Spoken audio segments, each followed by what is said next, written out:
میرے بھائیوں تعزیہ بناؤ، شوق سے بناؤ، لیکن وہ بناؤ جو جائز ہے، جو جائز ہے اس کو بناؤ، جو ناجائز ہے جو حرام ہے اس کو نہ بناؤ۔ اور آج کل تعزیہ کے نام پر غنڈہ گردی ہو رہی ہے۔ تعزیہ کون سا جائز ہے؟ جو امام حسین رضی اللہ تعالیٰ عنہ کا روضہ ہے اس کا نقشہ بناؤ، وہ جائز ہے۔ لیکن یہ قطب مینار، یہ تاج محل، یہ لمبی لمبی سرنگوں کی طرح یہ جائز نہیں ہے۔ لال قلعہ بنا دیا، کہیں تاج محل بنا دیا، یہ جائز نہیں ہے، بلکہ یہ حرام ہے اور بہت بڑے گناہگار ہو رہے ہو تم لوگ۔ اب بتاؤ کہاں امام حسین کا روضہ بنتا ہے؟ لوگ کہتے ہیں کہ جو صاحب تعزیہ حرام بتا دیا، تعزیے کو حرام نہیں بتا رہے، لیکن جو جائز ہے اس کو بناؤ، جو ناجائز ہے اس کو مت بناؤ۔ اب کہاں لکھا ہوا ہے اور کہاں تک صحیح ہے کہ دلی کا تم نے لال قلعہ بنا دیا، تاج محل کی طرح بنا دیا، لمبی سرنگوں کو بنا دیا، اور پھر اس کو آپس میں جتائی کرواتے ہیں کہ میرا جیت گیا تیرا ہار گیا، تیرا ہار گیا میرا جیت گیا۔ اگر ہمارا 5 لاکھ کا ہے اور تمہارا 3 لاکھ کا یا 2 لاکھ کا ہے تو ہمارا جیت گیا تمہارا ہار گیا۔ تو ان سے ذرا پوچھو کہ تم یہ تعزیہ بناتے کس کے لیے ہو؟ تو کہتے ہیں ہم حسین کے نام پر تعزیہ بناتے ہیں۔ تو ہم کہتے ہیں جب حسین کے نام پر تعزیہ بناتے ہو تو اس میں ہرانا اور جتانا کیا ہے؟ جس نے اچھا تعزیہ بنایا تو وہ جیت گیا، اور جس نے پیسہ کم لگایا، جس کا چھوٹا تعزیہ رہ گیا تو وہ ہار گیا۔ تو اس نے کس کے لیے؟ کیا یزید کے لیے اس نے بنایا تھا تعزیہ؟ اس نے بھی تو حسین کے نام پہ تعزیہ بنایا تھا۔ لیکن کہنے کا مقصد یہ ہے کہ یہ سب حرام ہے، تمہارا یہ آپس میں لڑانا جتانا بھی حرام ہے، اور تمہارا وہ سرنگوں کی طرح تعزیہ بنانا بھی حرام ہے، تاج محل لال قلعے اور قطب مینار کی طرح وہ تعزیہ بنانا بھی حرام ہے۔ اگر تعزیہ بنانا چاہتے ہو تو امام حسین کے روضے کی طرح شکل میں تعزیہ بناؤ، اور اس کو گھماؤ نہیں، اس کو ایک جگہ پر رکھ دو۔ یہی طریقہ ہمارے بزرگان دین کا تھا، امام حسین کا روضہ بناتے اور اس کو ایک جگہ پر رکھ دیتے تھے۔ لیکن تمہارا طریقہ کیا ہے؟ وہ تعزیہ ہوتا ہے، اس کے اوپر کا جو گنبد ہوتا ہے اس کو پھر گاؤں میں گھمایا جاتا ہے، اور جس کے گھر لے جایا جاتا ہے وہ اگربتیاں لگاتے ہیں۔ یقین مانو حقیقت بیانی کر رہا ہوں، کسی کو برا لگتا ہے لگنے دو، جو حق بات ہوتی ہے وہ کڑوی ہوتی ہے، اور حق بات ہم چھپا نہیں سکتے کیونکہ اللہ کے ہمیں بھی جواب دینا ہوگا۔ تو وہ گنبد گھمایا جاتا ہے، اور جس کے گھر وہ گنبد چلا جائے تو وہ کہتا ہے بڑا کرم ہو جائے گا امام حسین کا، اب سب غم اور سب پریشانیاں دور ہو جائیں گی۔ امام حسین کا معاذ اللہ سر مبارک ہمارے گھر آ گیا ہے، اس کو امام حسین کا سر سمجھتے ہیں۔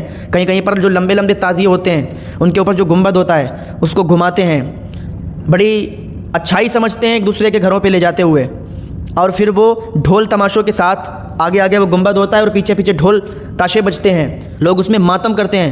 ہم ان سے پوچھتے ہیں کہ تم ماتم کس کے نام پہ کرتے ہو؟ اگر تمہارے گھر کوئی مر جائے کیا تم ماتم کرو گے؟ اور کیا یہ تم سمجھتے ہو کہ امام حسین مر گئے؟ تو سنو قرآن کی آیت ہے وَلَا تَقُولُوا لِمَن يُقْتَلُ فِي سَبِيلِ اللَّهِ أَمْوَاتٌ، کہ جو اللہ کی راہ میں شہید ہوتے ہیں انہیں مردہ نہ کہو، وَالْأَحْيَاءُ وَلَكِن لَا تَشْعُرُونَ، بلکہ وہ زندہ ہیں۔ تو زندوں پر یہ غم کیسا، یہ رونا کیسا؟ یہ تم 10 تاریخ ہو، ارے بھائی رونا تو ہمیں اس لیے چاہیے کہ امام حسین پر کربلا میں بہت ظلم ہوئے، بہت ظلم سہا امام حسین نے۔ کس کے لیے؟ اپنے نانا کی امت کے لیے۔ اور آج ان کے نانا کی امت کیا کر رہی ہے؟ یہ ان کو تکلیف پہنچانا ہوا کہ ان کے نام کے تعزیے بنا کے، لمبے لمبے تعزیے بنا کے اور ڈھول تاشے بجا کے اور ماتم کیا جا رہا ہے، غنڈہ گردی کی جا رہی ہے۔ ہاں حقیقت بیانی کر رہا ہوں۔ جو کہیں کہیں پر یہ رواج ہوتا ہے کہ 8 تاریخ یا 7 تاریخ یا 6 تاریخ یا 9 تاریخ کو بینڈ باجے کیے جاتے ہیں، بڑی بڑی دور سے لوگ یہ بینڈ بلاتے ہیں اور اچھا خاصا ان کو روپیہ دیتے ہیں، اور وہ پوری رات بجاتے ہیں، اور آگے آگے وہ گنبد لے جاتے ہیں، پیچھے پیچھے لوگ ماتم کرتے ہیں، اپنے چھتوں پر لوگ کھڑے ہو کے تماشا دیکھتے ہیں، بہو بیٹیاں چھتوں پر کھڑے ہو کے یہ تماشا دیکھتی ہیں۔ بتاؤ یہ کیا جائز ہے؟ جب کربلا شریف میں سیدانیوں کے دوپٹے چھین لیے گئے تھے تو حضرت زینب رضی اللہ عنہا نے ارشاد فرمایا کہ اپنے بالوں کو نیچے گرا لو، اپنے بالوں کے ذریعے سے اپنے چہروں کو چھپا لو۔ تو بتاؤ ان کو کیا جواب دو گے تم لوگ جو تم آوارہ پن کرتے ہو؟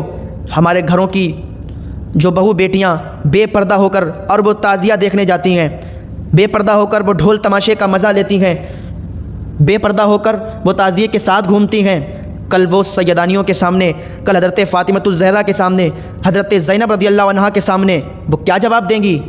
تو یاد رکھو ان سب خرافاتوں سے باز آ جاؤ۔ ہاں تعزیہ ہم جائز سمجھتے ہیں، ہم منع نہیں کرتے، لیکن وہ تعزیہ بناؤ جو ہمارے یہاں جائز ہے، وہ تعزیہ جائز ہے جو امام حسین کے روزے کی شکل کا تعزیہ بنتا ہے، وہ جائز ہے، وہ بناؤ، شوق سے بناؤ، لیکن اس کو کہیں گھمانا نہیں ہے، اس کو ایک جگہ پر رکھ دو۔ اور سب سے زیادہ تو تمہیں یہ چاہیے کہ امام حسین کے نام کے لنگر کرو، یہ امام حسین کے نام سے تم تعزیے بناتے ہو اور پھر اس کو لڑاتے جتاتے ہو، یہ تمہارے لیے بالکل جائز نہیں ہے۔ حقیقتاً یہ تمہیں گناہ میں ڈالنے والی بات ہے اور تم گناہگار ہوتے ہو۔ اپنا پیسہ برباد مت کرو، اپنا پیسہ اگر لگانا ہے تو امام حسین کا روضہ جس شکل میں گئے اس شکل کا تعزیہ بنا دو اور ایک جگہ پر رکھ دو تو لوگ تمہارے یہاں دیکھنے آئیں گے۔ ہاں اگر یہ چاہتے ہو تو یہ جائز ہے، لیکن وہ جو لمبے لمبے تعزیے یا کہیں پر لمبے نہیں ہوتے ہیں، مطلب تاج محل کی شکل دے دی، کچھ شکل دے دی، تو یہ سب جائز نہیں ہے میرے بھائیوں۔ ان سب باتوں سے پرہیز کرو ورنہ بہت سخت پکڑ ہوگی، اور اللہ تعالیٰ جب پکڑنے پر آتا ہے تو پھر چھٹانے کا کوئی نہیں چھٹا پاتا، کیونکہ اس کی سخت پکڑ ہے۔ اور ایک صاحب بول رہے تھے کہ وہ بابا ہیں، وہ بابا ہوتے ہیں، وہ امام حسین بابا ہوتے ہیں، یعنی جو تعزیہ جو بڑا بڑا بنتا ہے یا جو بھی شکل اس کی ہوتی ہے تو وہ امام حسین ہیں۔ لوگوں کا عقیدہ دیکھو کتنا کمزور تم نے اپنا ایمان کر لیا کہ ان کاغذ اور لکڑی کو غیروں کی طرح تم تشبیہ دے رہے ہو اور کہتے ہو کہ یہ بابا ہیں، یہ امام حسین ہیں۔ اس لکڑی اور کاغذ کو امام حسین بتانے والوں سنو، کل میدان محشر میں جب تمہاری ٹھکائی ہوگی تب تم بتاؤ گے، تب تم بولو گے ہاں غلط کر رہے تھے۔ ابھی ہم تمہیں سمجھا رہے ہیں تو تمہارے سمجھ میں نہیں آئے گا، لیکن کل میدان محشر میں جب تمہاری ٹھکائی ہوگی اور تم سے کہا جائے گا تب تمہیں سمجھ میں آئے گا کہ ہاں ہم غلط کر رہے تھے۔ وہ لکڑی اور کاغذ کو امام حسین سمجھتے ہو، امام حسین بتاتے ہو کہ یہ امام حسین ہے، یہ بابا ہیں۔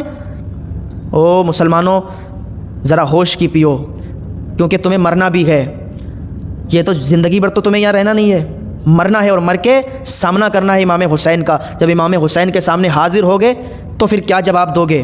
کوئی جواب نہیں بنے گا، پھر اچھی طریقے سے تمہاری ٹھکائی ہوگی۔ ابھی سمجھانے سمجھ جاؤ۔ ایک صاحب نے کہا مجھ سے میلے کو ایک بار مس کر دیا۔ بات دیکھو، بات کیا کہہ رہے ہیں کہ ایک بار میں نے اس میلے کو مس کر دیا، مطلب ایک سال میں نے جب تعزیہ آئے تو میں آیا ہی نہیں اور میں نے میلہ دیکھا ہی نہیں، میں نے تعزیہ پر اگربتی لگائی ہی نہیں۔ علماء کی باتیں سن سن کے تو ہمارا بہت نقصان ہو گیا، ہمارا کافی پیسوں کا نقصان ہوا، ہمارے فلاں کی ٹانگ ٹوٹ گئی، ہمارا یہ ہوا وہ ہوا۔ ایک بتانے لگے کہ ہمارے رشتہ دار تھے، انہوں نے ایسا کیا تو اس کا یہ ہو گیا۔ یاد رکھو یہ تمہارا جو عقیدہ ہے یہ تمہارا ایمان کمزور ہونے کی دلیل ہے۔ تم تو اس نبی کے دیوانے ہو، تم تو اس نبی کے امتی ہو کہ جس کے صدقے سے یہ کائنات بنائی گئی، یہ زمین آسمان چاند سورج ستارے سب بنائے گئے، اس کے صدقے میں تم بنائے گئے۔ ذرا یاد رکھو جب تم مر کے جاؤ گے تو اس نبی کو کیا منہ دکھاؤ گے؟ یہ ایسی باتیں تمہارے منہ سے اچھی نہیں لگتی، تو یاد رکھو یہ ایسی باتوں سے پرہیز کرو۔ اگر تم نے تعزیہ حرام سمجھ لیا، اگر تم نے تعزیہ نہیں دیکھا، اگربتی نہیں چڑھائی، ڈھول تاشوں میں شامل نہیں ہوئے، ماتم میں شامل نہیں ہوئے، تو یاد رکھو تمہارا اس سے کوئی نقصان ہونے والا نہیں ہے۔ جو تم یہ سمجھتے ہو کہ اگر ہم ماتم نہیں کریں گے، تعزیے میں اگربتی نہیں لگائیں گے تو ہمارا نقصان ہو جائے گا، ہاتھ پیر ٹوٹ جائے گا، یہ عقیدہ رکھنا تمہارا بالکل غلط ہے، بہت زیادہ گناہگار ہو رہے ہو۔ تو سمجھ جاؤ تعزیے کے ہم مخالف نہیں ہیں، مخالف اس کے ہیں کہ یہ جو غیر رسومات ہوتے ہیں، جو غیر طریقے سے یہ تعزیے بنتے ہیں، اس کے مخالف ہیں۔ ہاں اگر تمہیں تعزیہ بنانا ہے، اپنا پیسہ تعزیے میں خرچ کرنا ہے تو امام حسین کا روزہ بنا کر ایک بار تو دیکھو، اتنا اچھا لگے گا۔ یا اللہ یہ جو غیر رسومات ہوتی ہیں ان سب سے مسلمانوں کو پرہیز کرنے کی توفیق عطا فرما، ہم سب کو نیک عمل کرنے کی توفیق عطا فرما۔